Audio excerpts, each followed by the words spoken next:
Well, no more. Today, this Labour government is shutting down the lab. The experiment is over. We will deliver what you've asked for time and again, and we will take back control of our borders. And let me tell you why. Because I know, on a day like today, people who like politics will try to make this all about politics, about this or that strategy, targeting these voters, responding to that party. No. I'm doing this because it is right, because it is fair, and because it is what I believe in. Let me put it this way. Nations depend on rules, fair rules. Sometimes they're written down, often they're not. But either way, they give shape to our values, guide us towards our rights, of course, but also our responsibilities, the obligations we owe to each other. Now, in a diverse nation like ours, and I celebrate that, these rules become even more important. Without them, we risk becoming an island of strangers, not a nation that walks forward together. So when you have an immigration system that seems almost designed to permit abuse, that encourages some businesses to bring in lower paid workers rather than invest in our young people, or simply one that is sold by politicians to the British people on an entirely false premise, then you're not championing growth, you're not championing justice, or however else people defend the status quo. You're actually contributing to the forces that are slowly pulling our country apart. So yes, I believe in this. I believe we need to reduce immigration significantly. That's why some of the policies in this white paper go back nearly 3 years. Why I told the Labour Party conference, taking back control is a Labour argument. And why, most importantly of all, inward migration is already falling with this government. It's about fairness. And look, I mean, migration is part of Britain's national story. We talked last week about the great rebuilding of this country after the war.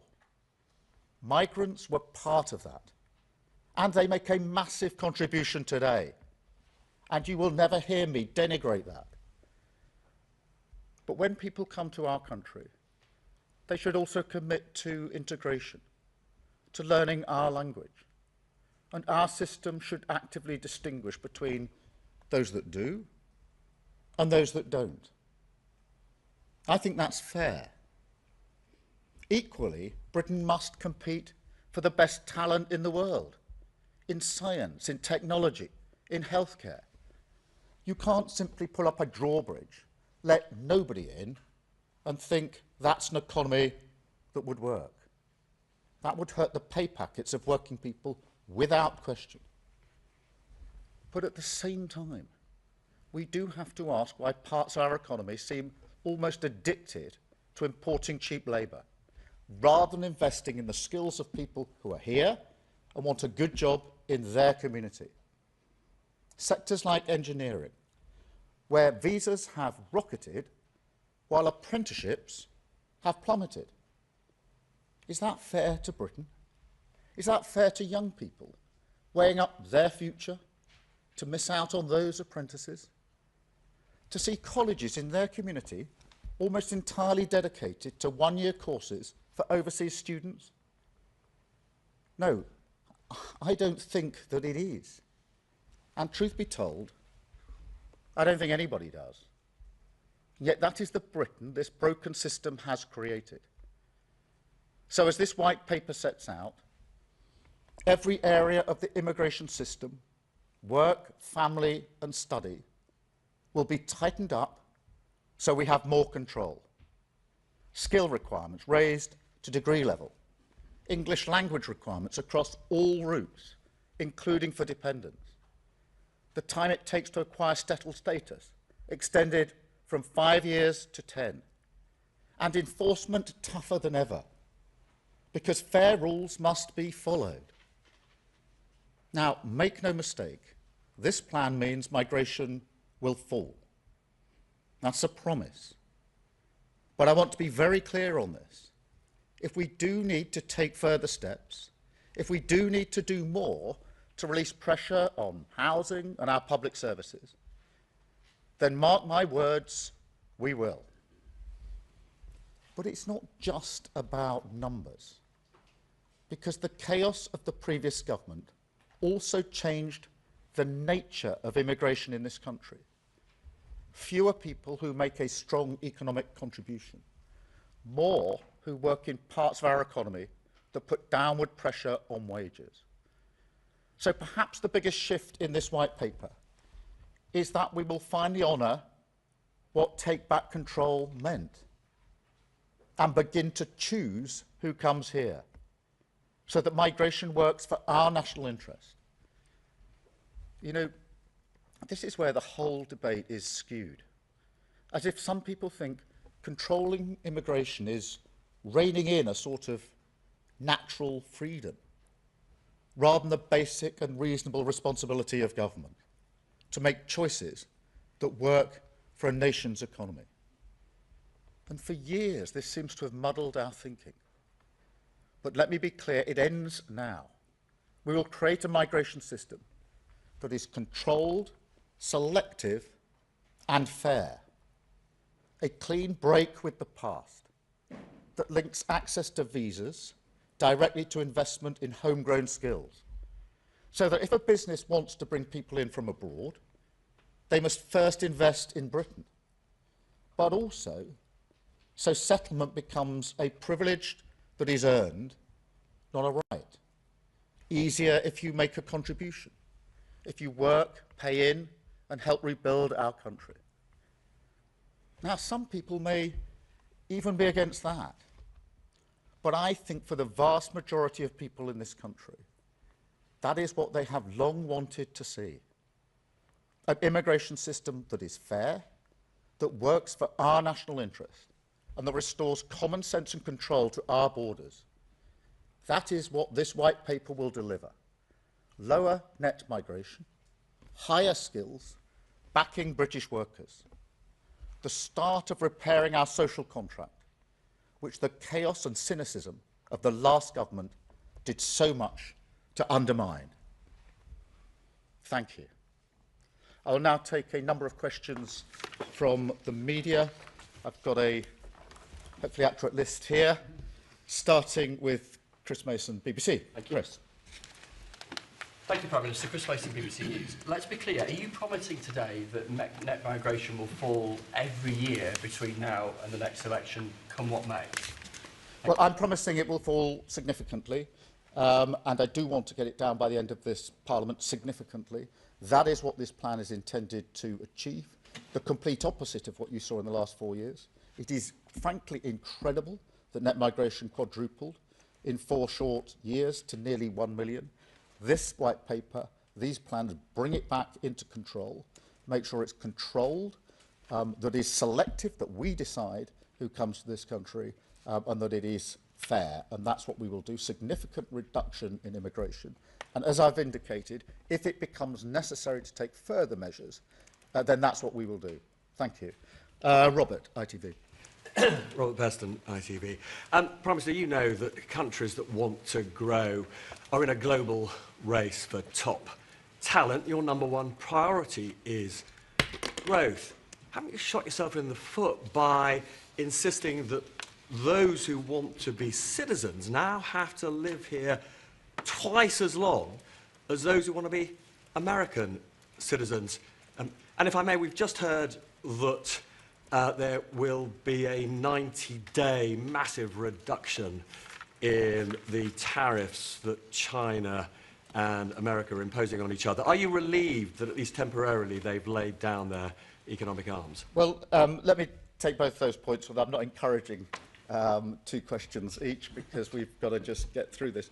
On the growth question, I do think this is worth taking some time on, because the theory that higher migration numbers necessarily leads to higher growth has been tested in the last 4 years.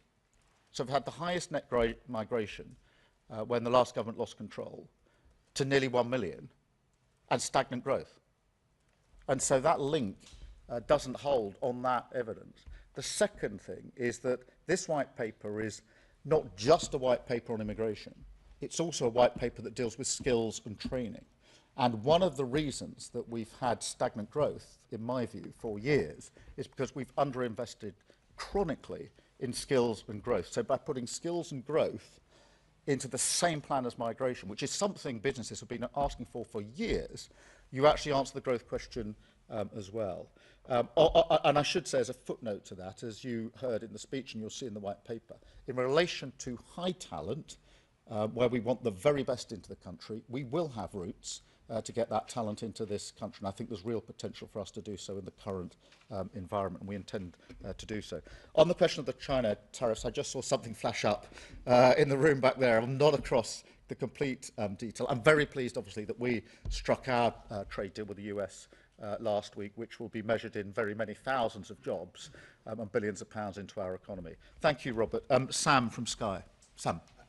Sam Sky, Prime Minister, just to pick up on growth and migration. One of the reasons that we've had a laxer migration policy for years is because of basically the Treasury view.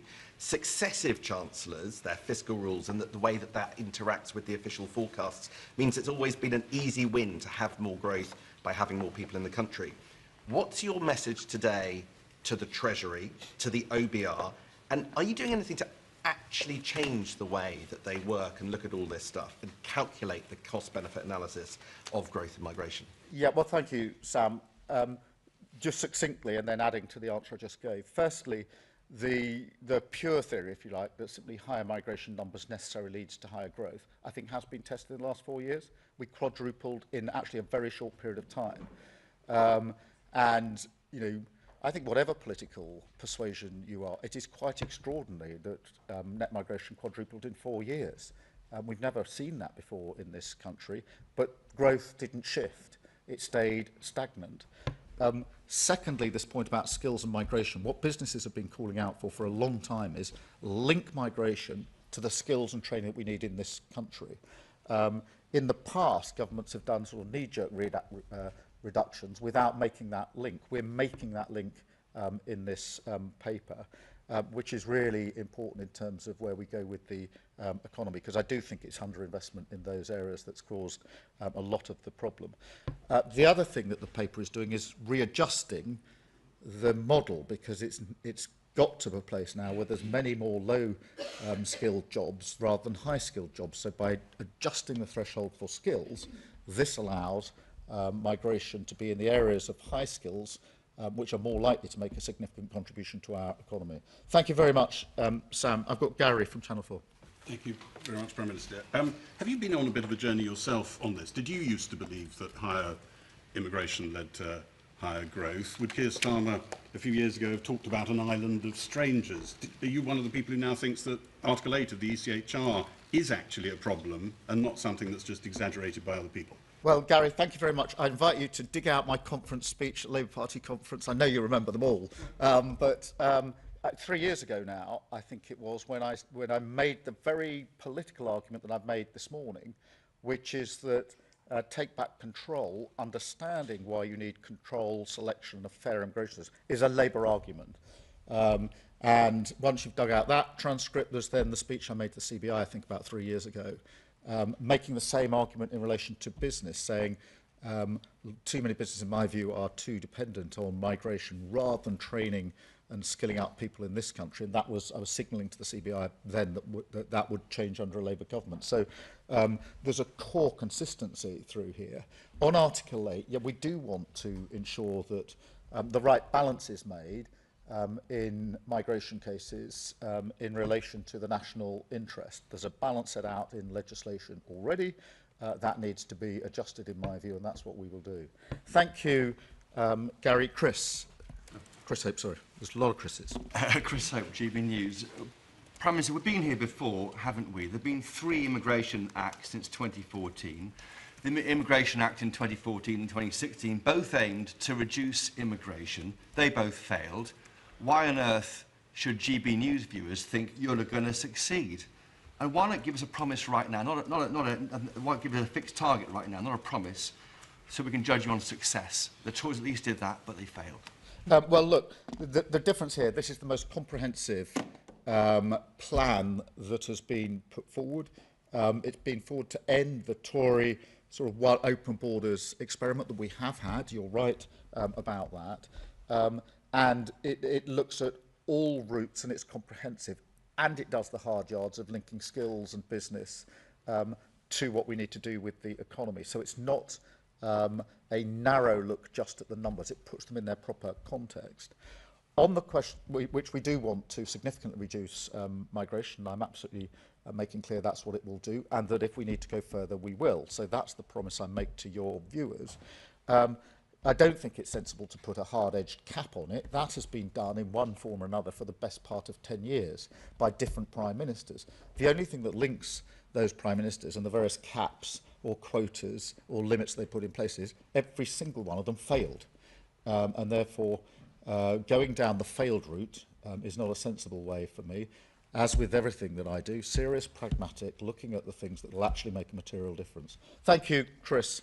Jerry from The Times. Prime Minister Jerry Scott from The Times. What is your message to the 9 million inactive adults in the UK at the moment who might not think that they should take work in a care home, for example, and also to some of your Labour MPs who might be squeamish about Labour government taking a tough line on immigration?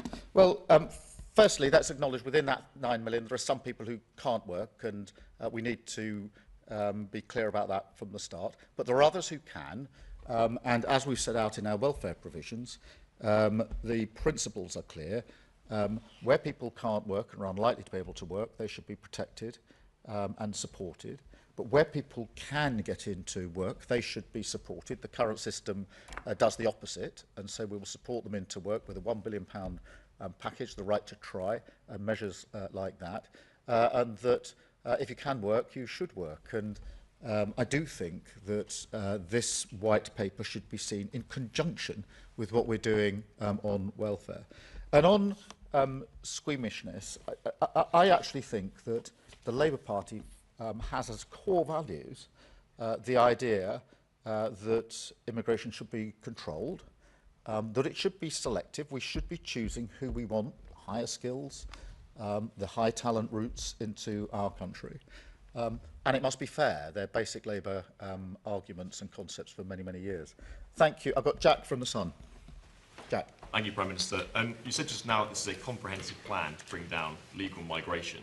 You also said in the election you had a comprehensive plan to bring down illegal migration. And so far it seems that isn't working. Small boat crossings are going up on your watch. So why should voters think that your plan to bring down illegal migration will fare any better, especially given you're considering an EU youth mobility scheme, which could actually increase it? Well, let's tackle that head on, because nobody but nobody should be getting in a small boat to cross over the channel and illegally entering this country. The last government lost control of the borders. It falls to this government to clear up that mess in the same way we're clearing up all the other messes that they left behind. I am convinced that the way to do that is to take down the gangs that are running the vile trade. And for that reason, we've drafted and put before Parliament a borders bill, which follows through on the promises I made, which is we need to give law enforcement greater powers, going down the counter-terrorism powers. The thing that distinguishes counter-terrorism from other law enforcement is you can take action earlier. You can be preemptive. You can operate in a completely different way. That's why we've gone for a package that allows law enforcement to get in much earlier. That is going through Parliament. Who is voting against that? The Tories, who caused the problem in the first place. Thank you, Jack. Martin from the Daily Mail. Martin. Prime Minister Martin Beckford from the Daily Mail. Gary asked if you've been on a journey on net migration. Similarly, you talked about tough enforcement. One of today's measures is for foreign nationals convicted of any offence to be considered for deportation. Yet just 5 years ago, you signed a letter calling for the halt to a deportation flight that contained, amongst others, 2 people convicted of rape and 3 of GBH. Your views have changed, haven't they? No, I've always said that those who commit offences should be deported. I ran the Crown Prosecution Service for 5 years between 2008 and 2013, and it fell to my prosecutors on my instructions to ask for the deportations in the first place in the Crown courts. So I've been really clear. I've been in charge of cases where we routinely asked for the judge, because that's the way the system operated in those days, to add to the sentence an order at the end that there should be a deportation. So what's that? That's going back the best part of 20 years. Thank you very much. And I've got Michael from the Daily Express. Thank you. Michael. Does going further mean disentangling ourselves from the ECHR and disapplying human rights laws in immigration cases? No. I don't think that is necessary. I also remind myself that the international agreements we've signed have given us the basis for the deals that we've struck on illegal migration. So the Home Secretary has moved fast, working with other countries, to put in place materially improved deals with other countries in relation to migration. That would not have been possible if we had been saying at the same time we're about to withdraw from our international obligations. I could give you many more examples than that, but you can't strike those deals with other countries to work more closely together on law enforcement to smash the gangs, and to work on returns agreements, which is what we want to do, if in the next breath you're saying you don't believe in international law. If you do, you can strike the deals. If you don't, you can't. And one of the features of the last government is they struggled to strike these deals because other countries said, if you don't comply with international law, why should we write and agree an international agreement with you, which to me is plain common sense. Thank you very much. Thank you.